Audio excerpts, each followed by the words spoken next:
Hello, hello, hello, hello.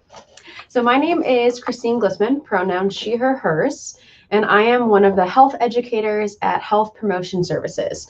So today I will be leading the Habit Rewiring info session. This is part of the Great American Smokeout, which is today, November 19th, and it was put on by the American Cancer Society to really promote and educate around vaping and smoking awareness. So today, kind of within that, we're going to talk about generally what a habit is, how it's sort of formed, how we might help swap it out with maybe a more healthful behavior. So we're going to go through that today. And I'm going to tailor some of the habit rewiring to actually vaping. I don't vape myself, but we're kind of use that as an example for the Great American Smokeout, and also just in general, how someone can go through a workbook, which I'll pop up on the screen, to best go through a behavior. So let's get started. So first of all, what in the world is a behavior even? So let's start there, and then we'll go to how a habit is formed. So there's kind of 5 main principles to behaviors. So one, almost all human behavior is learned, either through conditioning, through watching others. Those are some of the processes that happen. So almost all human behavior is learned. All behaviors occur for a reason, right? So we participate in something or act something out for a reason. It doesn't just happen randomly. No behaviors occur out of the blue. There's sort of like a cue or something happening either consciously or unconsciously that is doing the thing. Behaviors continue to occur because they are effective. So we continue to do things because they work well. That doesn't necessarily mean they are the most helpful or healthful, but they do work. They are effective. Behaviors stop occurring because they are ineffective. So if something doesn't work how we intended, brain-wise, anything like that, too much difficulty, effort, we'll figure out a different way to do it. So we'll stop doing behaviors that are ineffective. So those are kind of the 5 main principles of behavior. So let's talk about voluntary versus involuntary behavior. So voluntary behavior is response guided. So we're in the driver's seat. We are consciously choosing to do those behaviors, whereas involuntary behaviors are stimulus guided. They are also lack of signs of cognitive influence. So we're not making decisions.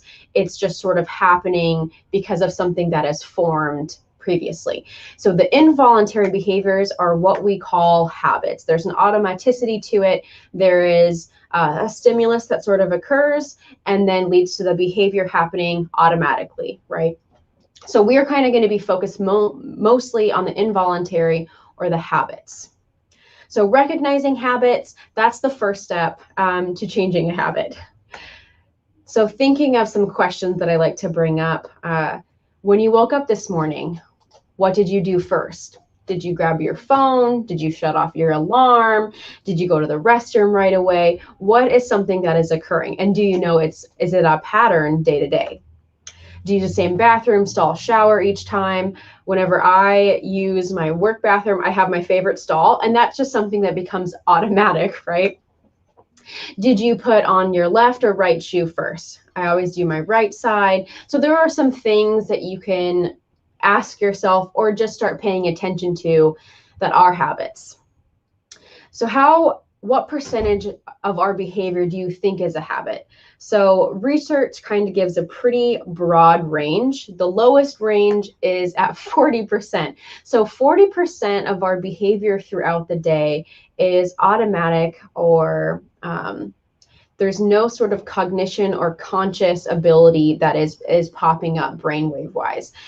This can be as high as 95% too. So research has shown a range of 40 to 95% of our behavior being automatic or habitual.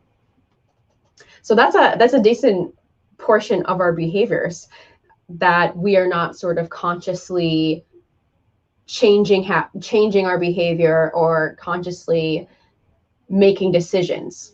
Our brain and our body are making it for us based on previous behavior and cue sort of activation.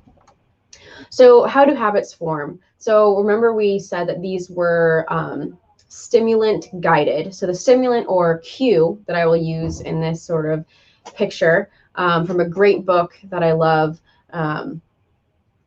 which goes over the habit loop. So it starts with the cue, and then you've got the routine. So the routine is the behavior. And then after the behavior occurs, there is naturally a reward. That can be a lot of different things, but then it kind of goes through it again. So when our body or our mind picks up on the same cue, we decide to do the same behavior, we get the same reward or a different reward, any sort of positive reward or taking away of something negative. So this is how it sort of happens. The same sort of cue leads to the same behavior, then we get a reward, which keeps us going through it. So as we continue to do this, so repetition matters, where this is just a behavior at this point. It could be consciously guided, but at a certain point, our brain and body decide, we don't really need to make this a conscious decision anymore. Let's take some brain power out of it, and I'll just do this automatically because this is something I'm noticing continuously happens. And then throughout that, our brain even gives us a sense of craving even before we do the behavior. So we're getting rewarded previous to the actual routine because now it's cue-based, cue sort of stimulated. So this is generally one sort of conception of the habit loop, pretty well recognized within scientific research. So cue, routine, or the behavior, a reward, and then a craving occurs. A craving starts to form after this is done over time, consistently. So let's kind of dive into each of those sections. What is a cue? A cue can be a location. It can be a time of the day. I'm getting hungry at 11 a.m. That's my cue, my hunger cue that you need to eat some food. Emotional state, when we're stressed, we might automatically, I need a brain break, you grab your phone. Other people can be a cue as well, and an immediately preceding action. So that's anything that happens before that might be outside of the list 1 through 4. So those are generally what a cue could be, which then leads to the routine. So now let's talk about the reward. So rewards, normally 2 sort of things. You get what you want or you get away from what you don't like. So it's something positive, either removing a negative consequence or giving you something positive. Generally, that's what reward is looking like. So now let's kind of break down and practice. I'll walk through these 3 sort of scenarios, and we'll pick out the cue, we'll pick out the routine, and then pick out the reward that is within these scenarios. So Alex is feeling stressed about all the work she has to do for school next week. She decides to play video games for a while. So the behavior that is occurring is playing video games. The cue would be feeling stressed. So we're feeling stressed, we're going to play video games. So the reward would be, it could be enjoyment, it could be a reduction of stress, it could be feeling more calm. So that's going to be the reward. But the behavior is video games, the cue is feeling stressed. Let's do the second scenario. So Sam finishes brushing his teeth and picks up his razor and shaves. Sam feels his face afterwards. So the behavior here is picking up the razor and shaving. The cue is the immediately preceding action, which is finishing brushing his teeth.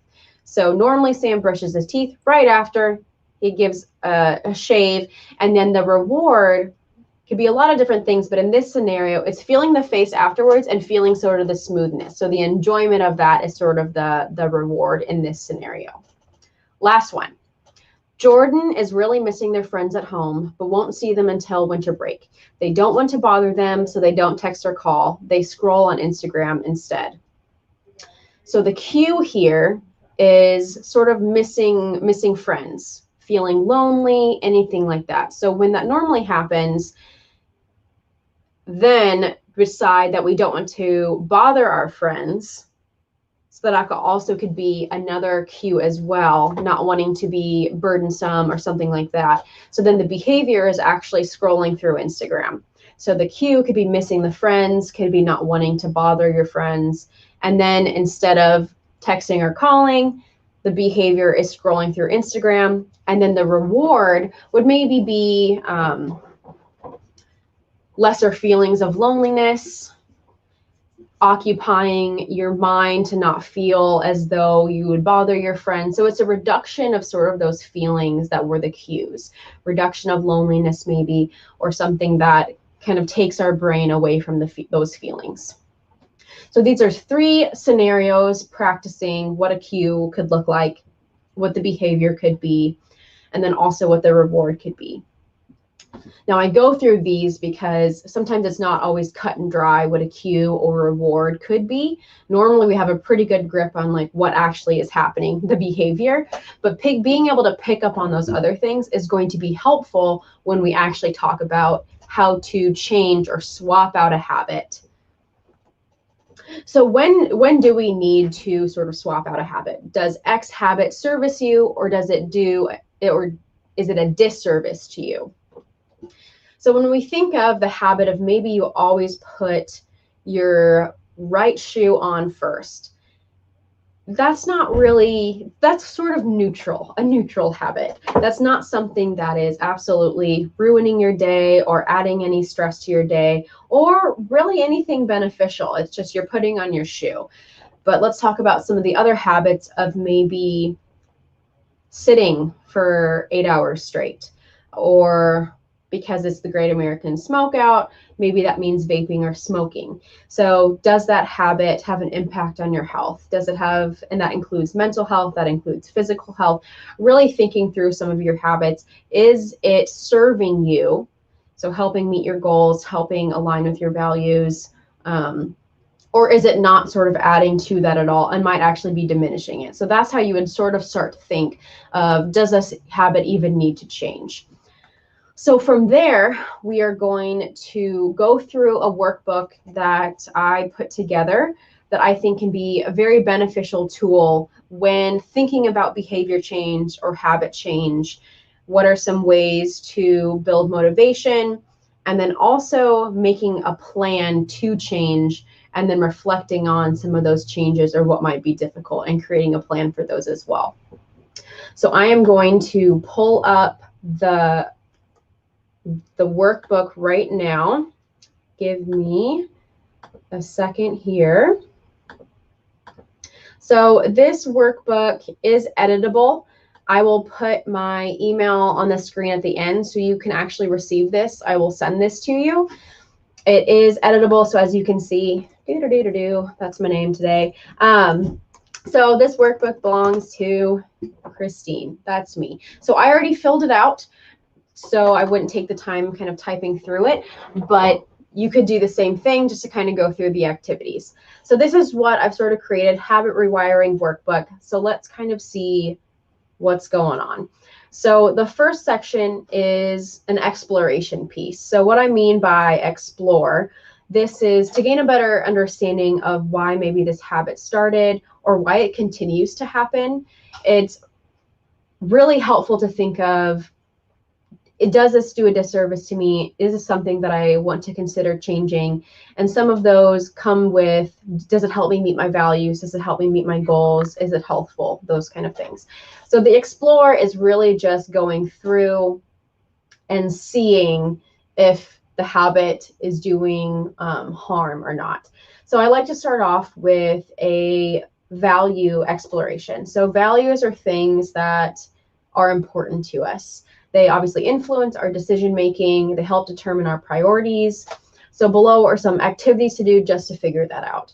So in the first one here, we see, take a few minutes to write down a list of things that are important to you. So I already took the time. So health is very important to me. Eating veggies and protein of adequate quantity, movement, good quality sleep, being a good partner, talking to my family, keeping up with friends, being kind, being financially responsible.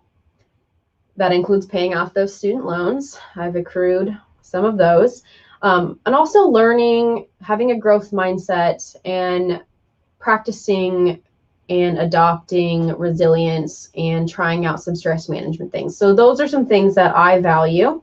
Where did I learn this from? That just gets you, who sort of influenced these. So from where did you, from whom did you learn to value these things? So the values that I have come from my parents, they come from my partner, family, and friends. I remember growing up, my mom was a physical therapist, still is a physical therapist, and my father is an editor / reporter for the newspaper. And I would always say that my mom would correct my posture and my dad would correct my grammar. So growing up, health was placed and also in education, speaking wisely and things like that. So let me fix my posture real quick, and from whom instead of where right there. So sorry, Dad. So you learn your values from a lot of different people, and they can influence what obviously takes priority.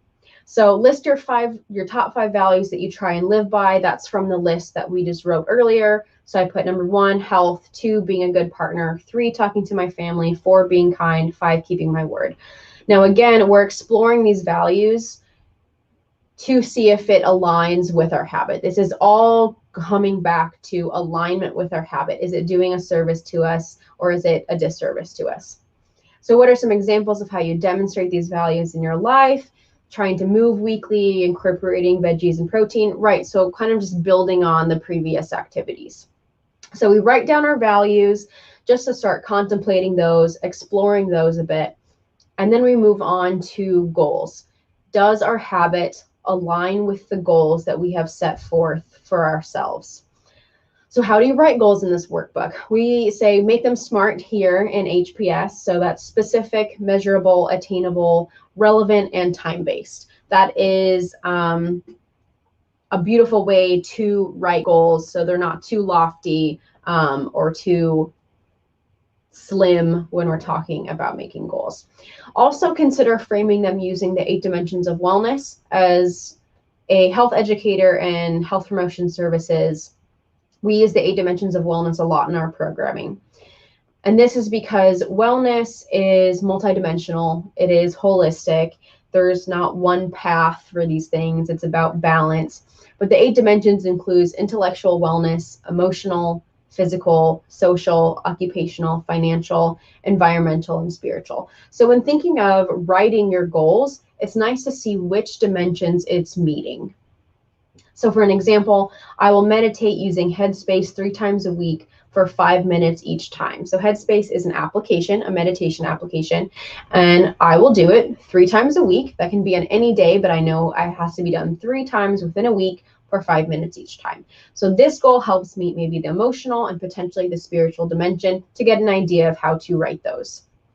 So considering the 8 dimensions of wellness, what are some short-term and long-term goals you have?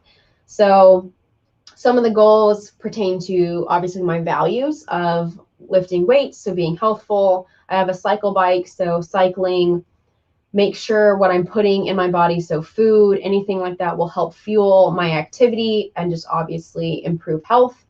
Get to bed at the same time each night, wake up at the same time. So coming up with sort of short-term goals. Again, this is goal exploration, and we'll kind of dive into what that looks like when it pertains to habit change. So for my long-term goal, I just have saving, put $1,000 into a saving account after maybe a year, just to build up that savings account, because money is also was one of my values. So with exploring, now let's compare with the actual habit we're trying to break. So the habit that I am going to be walking us through is vaping e-cigs. Now, I do not do this myself, but I'm using this as an example of how one might change or swap out a habit for a more healthful one. So this is, we'll call this scenario, this is Bob's goal. So Bob's goal is to stop vaping e-cigarettes. So Bob, when did you start this habit? Why do you think you decided to start this habit? So Bob started about a year ago. All of his friends were vaping, so he decided to try it and then ended up buying one himself. All right, Bob, so how does this habit align with your values? We'll use my values from earlier. So it helps Bob connect with his friends. It doesn't really help him be more healthful, and his family doesn't like vaping. So there seems to be some alignment with the social aspect and not alignment with health or upholding sort of family values or keeping that relationship, keeping that up. So we're seeing some misalignment there. How does this habit help you meet your short-term, long-term goals? Bob is stating that it doesn't help me meet my short-term or long-term goals, as it costs money and it makes exercise more difficult. So as you can see, you'll have maybe some positives and negatives throughout this workshop, but what we're sort of seeing is that there are more cons to Bob's vaping use than there maybe used to be pros. When we start using and we continue to use things, a habit will continue when there's pros. A habit will you'll stop doing the habit if it no longer works, or stop doing the behavior if it no longer works. So Bob is demonstrating there's a decent amount of cons involved with his habit of vaping e-cigarettes. So now we're going to explore maybe how to help swap that habit out for something more. So if this habit was to stop immediately tomorrow, how would your life be different? What would you lose? What would you gain? So Bob would have more money. His family wouldn't always be telling him to stop, and exercise would be a little bit easier. So Bob is comparing his habit and what's beneficial or not beneficial in relation to goals and the values that Bob holds for himself. So now we're going to do some observation. So we're going to self-monitor our own cues and rewards to better understand why this habit continues. And when you break it down, that's how we can help figure out how to change it or swap it out. So there's the habit loop again. It's from The Power of Habit by Charles Duhigg. It's a really good book. I recommend it to everyone, but we're going to kind of break these down further. So when thinking about changing a habit, we do have to sort of observe. We need to observe our cues. We need to observe our rewards. And this is one way that can make it easier. A lot of people sometimes maybe will just try and stop any habit cold turkey, which can work for some, but not for others. So this is one way that someone can change a habit, is keeping the cue, keeping the reward, and swapping out that middle behavior. That's going to be one of the easier ways to switch a habit. Easier in quotations, because it's all hard work. So some cues for Bob that Bob has said. Bob said his cues for vaping e-cigarettes is boredom. Just when he's with his friends, while partying, so environmental trigger right there. When stressed, when I'm hungry. So the rewards for those might be a little more difficult to come up with, but as we can kind of see here, it reduces boredom, so something to do. Social and fun, that's a reward for hanging out with your friends. While partying, again, sort of social and fun. When stressed, maybe makes feel a little bit better. And then hungry makes sort of that hunger go away. So that's kind of the rewards opposite of the cues for Bob's vaping e-cigarettes. So the golden rule of habit change, we just talked about it a little bit. One of the easiest ways to change a habit is to keep the same cue and reward, but swap out the behavior, i.e. habit, in the middle. So some examples here. So cue is boredom. The routine is vaping e-cigarettes. And then the reward is reduced boredom. Now this is not in alignment with the goals that were stated, the values that were stated. So we're working towards swapping out this habit. So the cue is still boredom, but now the habit swap is going to be getting up and going for a walk. Because that, guess what? That also helps reduce our burden, our boredom. So that's one way. So another example, feeling lonely, automatically just scroll through Instagram to give my brain something to do. So now I have reducing feelings of loneliness by distracting myself. So to make it a more healthful, longer lasting reward. So we're feeling lonely, same cue, that routine habit. We're going to swap it for FaceTiming a friend or family member. Now, we're reducing those feelings of loneliness still, but now this is by sort of connection, talking with our family and our friends.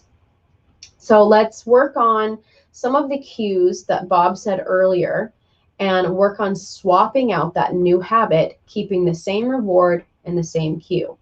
So the first one here, we're seeing bored.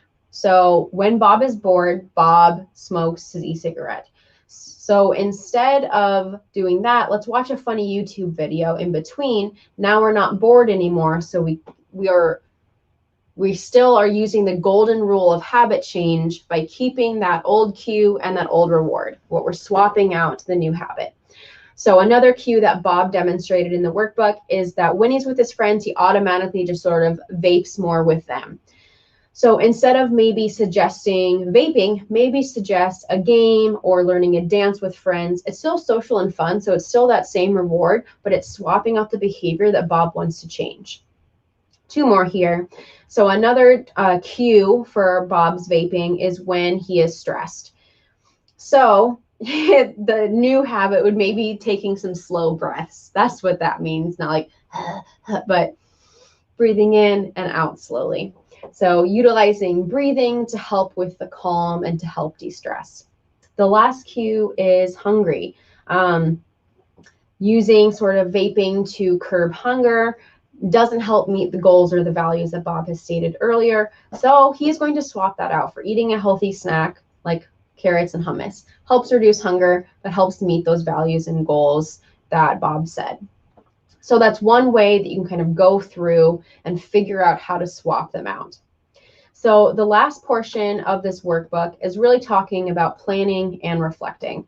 So now it's a time to sort of try out our new habit. Habit change can be really hard, so making a plan for any obstacles you face may make it more achievable. So for this whole Bob situation that we've been going through the last 5 minutes or so, so potential obstacle, Bob's friends, they like to vape, but Bob no longer wants to vape. So what are some potential solutions to this? So Bob could have a conversation with his friends. Hey, I want to quit. So please do not ask me if I want any, or please do not pressure me if I say no. So getting some of that accountability partners on that as well. Another potential obstacle that Bob said is if I have my vape pen near me, I will want to use. And that's going to be really difficult to say no. So we're trying to build up that willpower, but maybe we're not there yet. So Bob decided that a potential solution for that would be get rid of the vape pen or read through my goals and values as a reminder to help me say no. So we're coming up with all the ways that could be obstacles and coming up with solutions. So we're planning. Planning for habit change is very important. What is one improvement in your daily life that can be attributed to your habit change? So this is after trying some things out. So Bob has a lot more money now and he feels better and more healthy. What's one motivation you have for sustaining this change? I want to be a healthy person and would like to look at my habits and also and have people recognize that I care about my health. So habit change may be tough, but you're tougher. How can you positively respond to any setbacks you may experience? You are doing this for you. It is hard, but you can do hard things. So this is just one sort of example using vaping e-cigarettes of how you might change a habit. But you're really exploring your values. You're also exploring your goals. That will help you figure out if this current habit is adding to your values, adding to your goals, or is it taking away about your values or not aligned with your values or taking away from your goals. And then you start really contemplating and exploring the habit that you want to change. When did it start? Why do you think it started? Alignment again. And then if you stop tomorrow, what would your life look like? What would change? Then we're observing the habit loop within ourselves. So what are our cues? What are our rewards? This will then help us discover how to swap out whatever habit we're trying to change, but still meeting the golden rule of habit change, keeping the cue, keeping the reward, but we're swapping out the habit in the middle. And then planning for those times when we have setbacks, planning for any obstacles that might be in our way, which can be very helpful when moving forward, keeping motivation, keeping sustainability with our habits. And then some reflection questions on how is it gone? When it does get tough, what can you say to yourself? Again, helping with that motivation piece and also getting you to think of why you started this in the first place. So that is one tool that can be used to help go through the habit change formation. Some value, some goal exploration, and then really diving into what are the cues, what are the rewards, why does this habit continue even though I don't want to change it anymore. So knowing those things will help you swap out that middle which is the habit, and choose something that is more helpful and more in alignment. So if you would like this workbook for any kind of habit that you are trying to change, here is my email on the screen. So you can email me and I will send you this workbook. It is editable, so you can use that and kind of go through it yourself with whatever sort of habit you're trying to change. And if you would like help with a habit, Health Promotion Services does have virtual health coaching. You can sign up for that. You can find out more information on our website. So check that out as well, because that's a great resource, accountability partners, things like that. So if you have any questions about habit change, want to get connected with a health coach, you want that workbook sent to you, email me here down below, and I will send that to you.